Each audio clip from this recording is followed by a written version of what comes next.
Okay, well, as you can see from the title of the talk here, this was intended to be provocative and shocking maybe, but considering the audience, I can see it's actually not.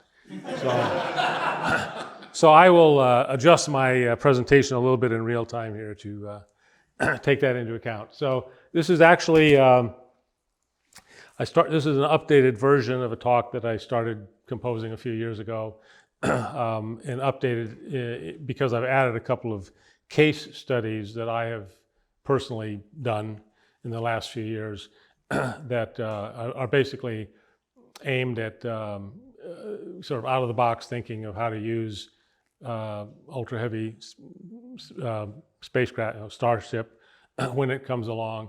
And so I just wanted to share that. Okay, so probably don't have to belabor this very much, but just to remind you, as you know, within the last month or so, we've actually had the first flight test of the integrated two-stage stack of the Starship, and by SpaceX standards, I guess you'd call it a success, even though it blew up, before stage separation. But if you look back at their history of developing the Falcon 9 and so forth, that was pretty common. And I would point out that we're now actually in about I don't know what it is, 4th or 5th year of development of Starship. As I recall, they've successfully tested the boost stage independently, and they've successfully tested the upper stage independently. This is the first point in time when they put them together and that failed to separate. But I actually have personally very little doubt that they will persist, and I think that we're actually on the time scale of a year-ish before they successfully get to orbit. And when they do, they're going to be able to put roughly 150 tons in orbit in a single go. And they're shooting for a radical reduction in cost to orbit, at least an order of magnitude.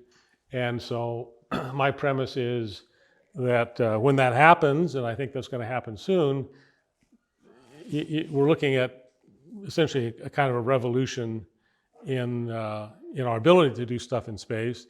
And I guess the whole point that I'm kind of raising here is I don't think we're actually well prepared to take advantage of that.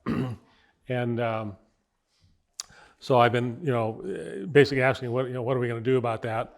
And as I said, I intended this to be controversial and provocative, but actually about this half of the audience has things that they want to fly on the Starship already that I didn't know about when I came to give this talk. So I guess what I'm suggesting is we need to kind of self-organize and figure out how do we capitalize on that. So I had two case studies. The first one was an interplanetary mission, and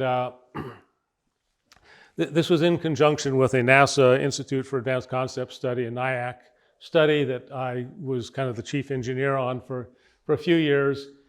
And the original idea behind it was to be able to do exploration on Venus, but particularly the parts that we've never really spent any time at, which is basically the surface or near the surface, because of the incredibly harsh conditions.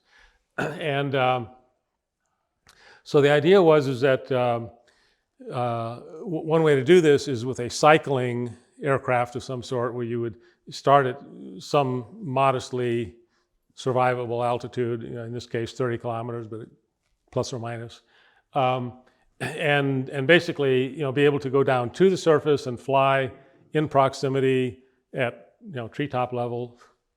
Not that there's trees,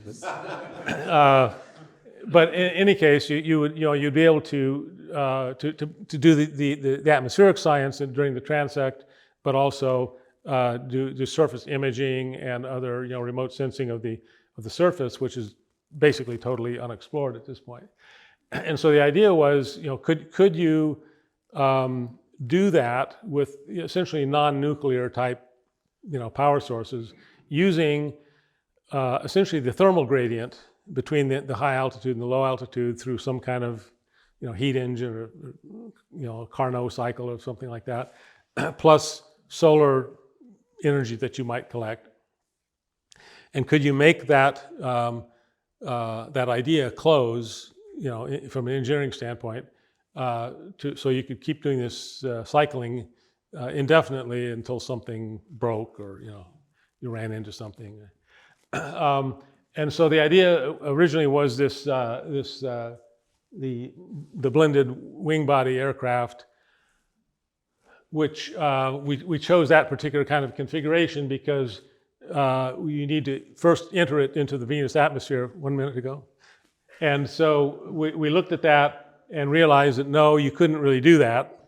But if you were able to use a Starship capability, you could actually deliver a dirigible, a large, filling the thing, and do it. So that was case study 1. Case study 2 was looking at using the heavy booster for geoengineering, for injecting sulfate into the stratosphere, and comparing it to the going idea, which was you use high altitude aircraft. But the idea is you use the Starship first stage, which can lift, on the order of 3,000 tons at a shot, and the trick is you design an engine that will burn hydrogen sulfide and LOX, and that makes up the bulk of the fuel. And so you utilize the LOX methane engines to ascend to altitude, which in this case is like 20 kilometers. You then switch to the hydrogen sulfide LOX engines and hover, and basically just burn it as fast as you can, which produces the SO2, which then converts to the sulfate, which does the geoengineering. And we discovered that it only takes literally a few minutes to do that. From liftoff to the time you're back down, you've injected over 1,100 tons of hydrogen of sulfate, SO2, and then you just land again. And so the sortie takes like a few minutes instead of a few hours. So that was that, and that's the last slide. So I guess we'll take questions. Wonderful question, and we can already get Chris in the back there. Well, Larry, with the dirigible, can you actually drop that into the atmosphere from orbit in fleet? Well, what I didn't show was we assumed the use of a foldable entry vehicle a system, which actually is being developed at Ames, which is this foldable carbon fiber thermal protection material, which is actually foldable. So you fold it up like an umbrella, wrap it around this, and that's actually the entry vehicle. So you wouldn't enter it directly, no. I was just wondering if the surface area to mass ratio was sufficient that it could just float in like a beach ball. That's actually a good question, and no, I mean that's a reasonable question. I didn't actually analyze that, but doesn't it have to slow down? That's well, sure, okay. Yeah. So it either slows down with the maneuvers or the rocket slowing down. Right.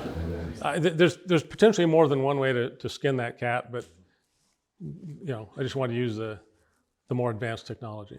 Do you want to give us a challenge? Sure. So the challenge, in my opinion, is, as I said, the theme is to figure out how to use Starship. And the question is, do we need a sort of an integrated plan of attack where the community comes up with, kind of a consensus position, or are we just going to, all show up with our own individual ideas and we'll all just, work it out individually? Do we need an integrated? Yeah. Do we need an integrated plan? What advantage would an integrated plan have? Well, my view is that there's going to be certain amounts of investments. Like I believe there's going to need to be a new way of doing the engineering to keep everything both, reliable but cheap. And I think a central way of doing that might benefit everybody.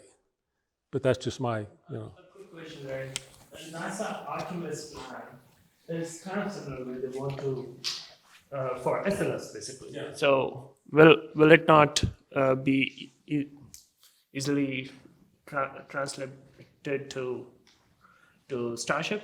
Because if Starship becomes available before SLS, then everyone would like to just jump. well, I've been out of NASA for a few years, but I'm unaware of any NASA plan.